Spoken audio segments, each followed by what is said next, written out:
Bonjour et bienvenue sur la chaîne de Nantalk comme la noob. Aujourd'hui, nous sommes sur le numéro 25, sur le fascicule numéro 25, les règles et les batailles.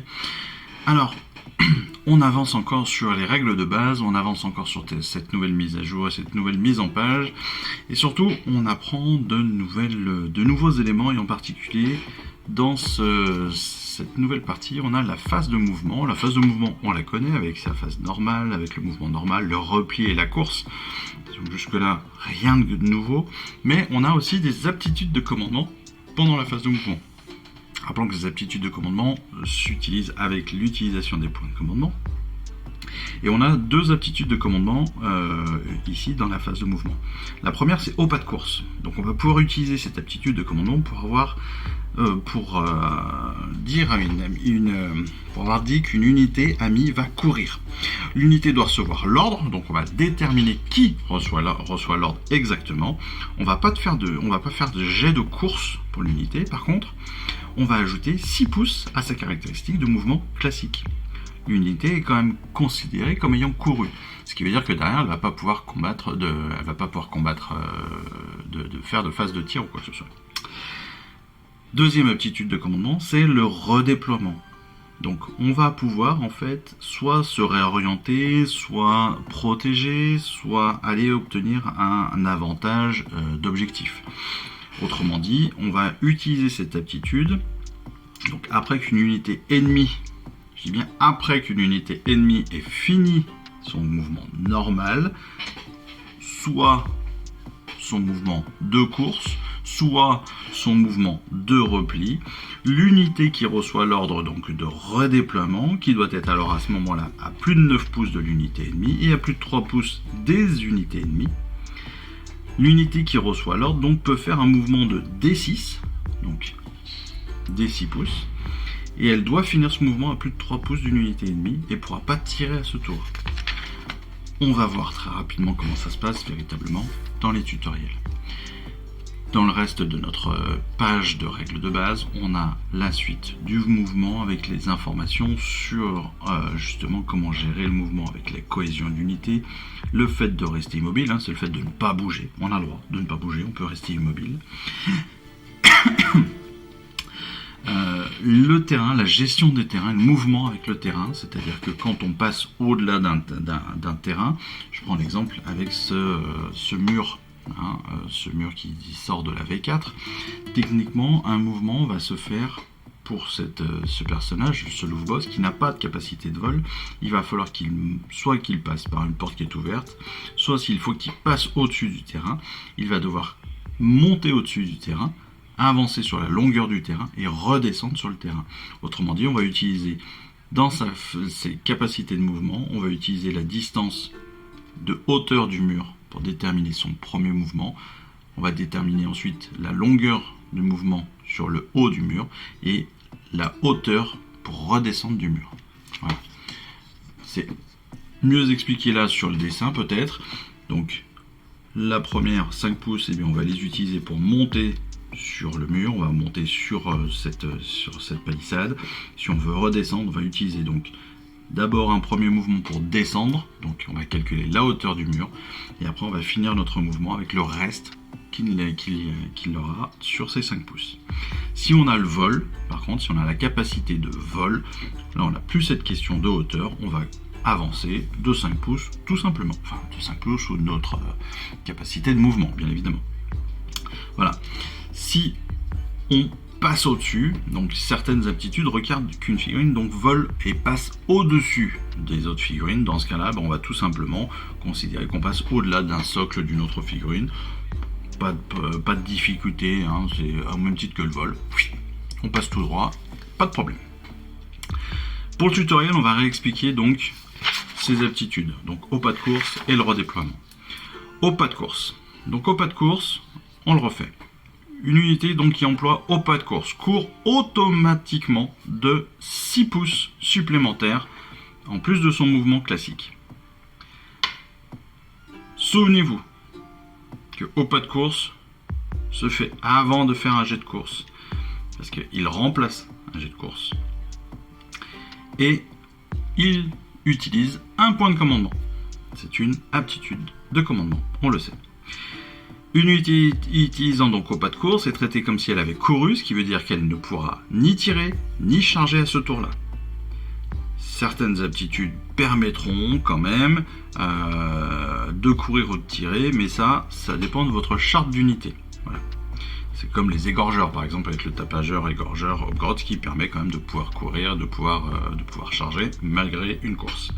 Mais voilà, au pas de course permet d'avoir 6 pouces directement, sans jeter de dés, 6 pouces en course, automatiquement. Le redéploiement. Le redéploiement, donc, on va faire avancer notre unité pour différentes possibilités. En fait, le redéploiement va permettre donc de se, comme son nom l'indique, de se redéployer tout bêtement pour cela. Donc on va l'utiliser pourquoi? Pour se retirer, pour protéger ou pour aller chercher un objectif. Pour se retirer par exemple. L'idée c'est que là notre louve boss, après avoir été chargé, après avoir été chargé par une unité, se dit peut-être mince, il faut que je me mette en petite protection, donc je vais me retirer. Donc dans ce cas-là, je vais utiliser cette aptitude pour reculer de l'unité qui essaye de m'attaquer et donc être en dehors de sa zone de charge, en dehors de sa zone de combat. Je vais peut-être aussi pouvoir protéger, autrement dit, dans notre exemple, on a notre louve boss là qui est en capacité de se faire attaquer, et bien on va aller mettre une autre unité en porte-à-faux pour le protéger, pour mettre un espèce de mur de figurines sans doute moins importante, sans doute plus fragile, pour lui permettre de gagner un tour de vie, pour lui permettre de pouvoir lancer plus de sorts, etc. etc. L'autre possibilité, c'est aussi tout simplement, eh bien, on peut utiliser cette aptitude de redéploiement. Donc, je vais relire exactement la règle. Donc, elle permet donc d'avoir un mouvement de D6 pouces supplémentaire. Enfin, pas supplémentaire, mais elle permet donc de pouvoir se redéplacer de D6 pouces.